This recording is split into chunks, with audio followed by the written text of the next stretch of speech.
Dear candidates and parent, एक बहुत बड़ी ब्रेकिंग न्यूज है। जी हाँ, नीट यूजी 2023 की काउंसलिंग जो कि 30 सितंबर 2023 को खत्म हो चुकी है, इसे एक बार फिर शुरू किया जा रहा है। जी हाँ, एक स्पेशल स्टेट राउंड कंडक्ट होगा क्योंकि 2182 एमबीबीएस की सीटें वैकेंट रह गई थीं और इसको लेकर सुप्रीम कोर्ट में सुनवाई हो रही थी। और सुनवाई में सुप्रीम कोर्ट ने 15 डेज का एक्सटेंशन दे दिया था। ये वीडियो आप देख चुके होंगे क्योंकि ये वीडियो वायरल हो गया था और अब फाइनली एमसीसी ने अपना शेड्यूल जारी कर दिया है। जी हाँ, ऑल इंडिया कोटे की भी काउंसलिंग होगी, डीम्ड की जो वैकेंट सीटें हैं इनकी भी काउंसलिंग होगी और इसके साथ साथ स्टेट्स में जो सीटें वैकेंट रह गई थीं इनकी भी काउंसलिंग होगी। एक और बड़ी राहत की बात यह है कि ऐसे कैंडिडेट जिनके एडमिशन 30 सितंबर के बाद हुए थे, क्योंकि कई राज्यों में जो काउंसलिंग है वो डिलेड हो गई थी, पौंडीचेरी हो, बिहार हो या फिर दूसरे कोई भी राज्य हो, तो उन कैंडिडेट्स को भी अब बड़ी राहत मिलेगी क्योंकि एमसीसी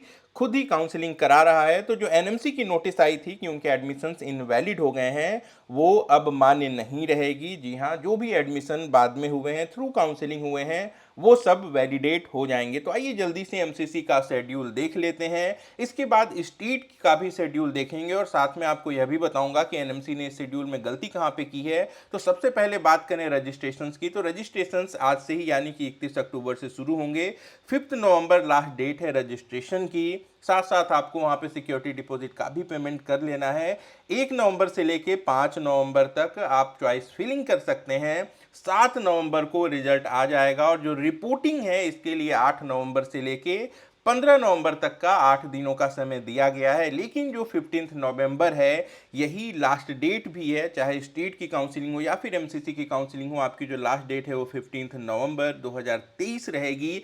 ऐसे में स्टेट की काउंसलिंग किस तरीके से बैलेंस होगी, इसके लिए एक सेपरेट नोटिस जारी हुई है एनएमसी पे, जिसमें यह कहा गया है कि ऑल इंडिया और डीम्ड की जो काउंसलिंग है वो 31 अक्टूबर से लेकर 7 नवंबर तक होगी और जो स्टेट काउंसलिंग है वो 7 से लेकर 10 नवंबर तक करनी है। जो लास्ट डेट ऑफ ज्वाइनिंग है वो दोनों के लिए 15 नवंबर है। इसके साथ साथ एक कॉलम यहाँ पे ऐसा भी है जहाँ पे यह बताया गया है कि एमसीसी उन कैंडिडेट्स की लिस्ट जारी करेगी जिन्होंने एमसीसी के माध्यम से एडमिशन ले लिया है। अब यहाँ पे फिर से गलती हुई है एनएमसी से, क्योंकि जो ज्वाइनिंग की लास्ट डेट है वो 15 है, तो 7 तारीख को अगर ये लिस्ट शेयर करते हैं तो बेसिकली वो अलॉटमेंट की लिस्ट होगी, ज्वाइंट कैंडिडेट की लिस्ट ये शेयर नहीं कर सकते। और ये एक ऐसी बात है जिसको लेकर इस बार एमसीसी से गलतियां हुई हैं, क्योंकि इनके ब्रोशर में ये बात साफ साफ लिखी थी कि जितने भी ज्वाइंट कैंडिडेट होंगे राउंड 3 में एमसीसी में, उनकी एक लिस्ट जारी की जाएगी जिन्हें स्टेट की काउंसलिंग से बाहर कर दिया जाएगा।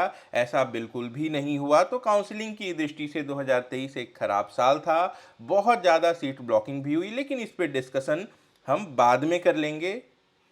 फिलहाल ऐसे कैंडिडेट जो कि काउंसलिंग का वेट कर रहे थे उनके लिए एक बड़ी गुड न्यूज आ गई है। सरकारी सीटें भी आएंगी ऑल इंडिया कोटे में या फिर स्टेट में जो वैकेंट सीटें हैं वो भी आपको सीट मैट्रिक्स में देखने को मिलेंगी। जैसे ही सीट मैट्रिक्स आएगी मैं इसे शेयर जरूर करूंगा, तो आप सबको तैयारी शुरू कर देनी है। कई सारे ऐसे कैंडिडेट्स हैं जो प्राइवेट कॉलेज में एडमिशन लेना चाहते हैं, तो उनके लिए भी गुड न्यूज जरूर है। लेकिन एक बात का ध्यान रखिएगा, जहां भी आपको एडमिशन चाहिए ज़रूरी है कि आप स्टेट काउंसलिंग में या फिर एमसीसी की काउंसलिंग में रजिस्ट्रेशन करें पहले। और इस बात का ध्यान रखें कि जो अलॉटमेंट होगी वो प्योरली मेरिट के बेसिस पर होगी। किसी भी कॉलेज के हाथ में कंट्रोल में सीटें इस बार नहीं जानी हैं। तो अगर कोई भी इस तरीके से आपको आश्वासन दे कि वो श्योर शॉट आपको सीट दिला सकता है, तो उसमें आपको पैसे खर्च करने की ज़रूरत नहीं है। काउंसलिंग सबसे सही तरीका है और आप सबको यही सलाह दूंगा कि काउंसलिंग के माध्यम से ही अपनी सीट को सिक्योर करने की कोशिश करें। और हाँ, कुछ ऑप्शंस जरूर हैं, जैसे कि वेस्ट बंगाल के कुछ कॉलेजेस से नेगोशिएशन देखने को मिल सकती है या फिर कर्नाटक में जो अदर कोटे की फीस होती है वो नेगोशिएट होती है। कुछ डीम्ड यूनिवर्सिटीज़ भी हैं जिनमें वैकेंसी है और कुछ फीस नेगोशिएशन वहाँ भी देखने को मिल सकती है। तो ऐसा कुछ भी अगर पॉसिबल होता है तो मैं अपने टेलीग्राम चैनल से आपको अपडेट कर दूंगा। तो टेलीग्राम चैनल पे ज़रूर ज्वाइन रहें, क्योंकि अब जो क्विक अपडेट्स होंगी टेलीग्राम चैनल पर आपको मिलती रहेंगी। ऐसे कैंडिडेट जो इस लास्ट मोमेंट में अगर अपनी प्रोबेबिलिटी को बढ़ाना चाहते हैं तो हमारी पेड सर्विसेज भी अवेल कर सकते हैं। आपके चार्जेस तभी इफेक्टिव होंगे जब हम आपको अलॉटमेंट के थ्रू सीट दिला पाएंगे। तो हमें कांटेक्ट करने के लिए वीडियो के डिस्क्रिप्शन में दिए गए डिटेल से आप हमें कांटेक्ट कर सकते हैं। अपना और अपनों का खूब ख्याल रखिएगा। मैं जल्द मिलूंगा नई अपडेट के साथ। नमस्कार, जय हिंद।